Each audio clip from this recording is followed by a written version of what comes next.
I remember a number of years ago when I was visiting the Creation Museum outside Cincinnati, Ohio. There was one display that really struck me. There are a lot of great displays. I'd encourage you to check it out if you haven't yet. But one display that struck me at the time, because I just hadn't pictured it in this way, was a depiction of the flood, Noah's Ark. It shows the ark that Noah had built, and inside the ark are Noah and his family, Noah, his wife, his 3 sons, and their wives. They're sitting in the ark, and it's sitting on top of the water. The water has risen, but the water has not yet risen to the highest point that it is eventually going to be. And so it shows the tops of the mountains, these rocks that are sticking out from underneath the water. But there's something on the mountains, there's something on those rocks. It's people. People who obviously realized what was happening. There was so much water filling the earth, and the water level kept rising and rising and rising, and in order to stay alive, in order to be safe, they had to get to a higher place. They had to get to a higher rock, and a higher rock, and a higher rock, and eventually they were at the highest rock that they could find, at the highest mountain. But the water kept rising. And the only people who were safe were the ones who were above the rocks, above the water, in the boat that God commanded Noah to build.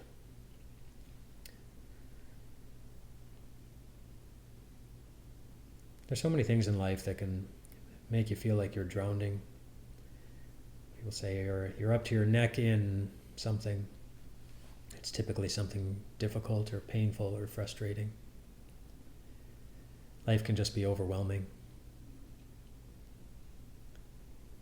in a way that it chokes off your confidence,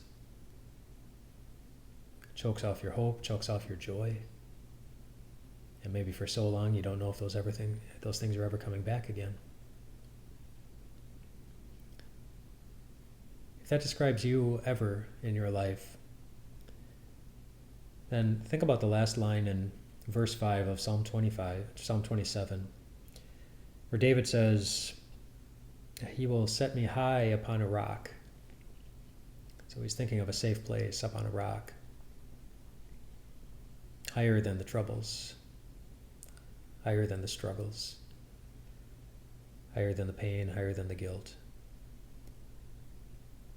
Whichever of those apply to you,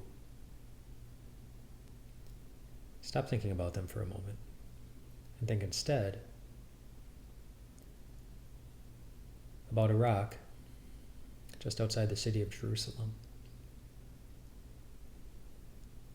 A rock shaped like a skull. And on top of it is a cross. And on that cross is an innocent man. And do you know what that innocent man hanging on that cross, on top of that rock, says about you? It says that someone's thinking about you today. It says that somebody was thinking about you that day, many years before you were thinking about you. He was thinking about your needs. Your need to be thought of. Your need to be forgiven. Your need for hope. Your need for someone who would be determined to be with you all the way to the end of everything. And who would invest everything that he had access to, including his own life, to make that happen. He was thinking about your future. The one where your tears are wiped away. The one where you get to hold hands with the people that you miss. The one where your heart never hurts. The one where your hope never dies. The one where your joy never fades. Because Jesus and everything that Jesus is will be right there in front of your eyes. He was thinking about your need for good news.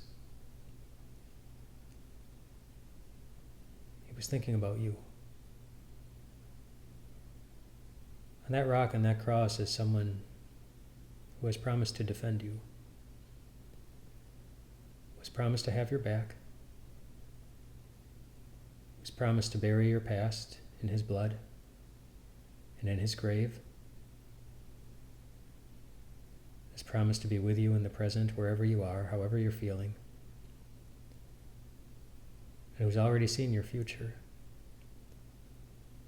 and has already used his incredible power to oversee all things in all creation to make sure that it's not too much, that it's not so much, that it takes you away from him or him away from you. On that rock, high up on that cross, is your security. It's your peace of mind. It's your shelter. It's your friend. It's your hope that is found in his joy in being raised up to that high place, to be all that you would need him to be, so that you tonight can just be exactly who you are and know that you're safe. You're safe. Rest well tonight, my friends.